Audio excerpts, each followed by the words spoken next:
Gara-gara adanya perubahan logo halal Indonesia, imbasnya muncul banyak polemik. Tak sedikit yang mempertanyakan filosofi dan alasan penggunaan logo halal yang baru tersebut.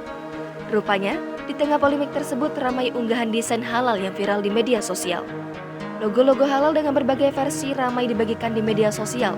Semua logo tersebut tak menyesuaikan dengan ciri khas dan kearifan lokal Indonesia. Di antaranya, ada yang membuat logo halal versi Palembang dengan menggunakan ikon jembatan Ampera dan pemilihan warna merah menyala.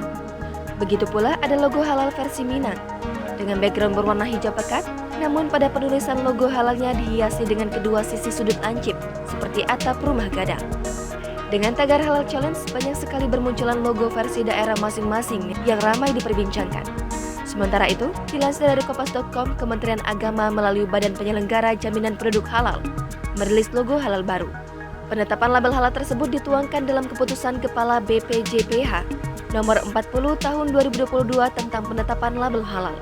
Adapun surat keputusan ditetapkan di Jakarta pada 10 Februari 2022 ditandatangani Kepala BPJPH Muhammad Akil Irham dan berlaku mulai 1 Maret 2022.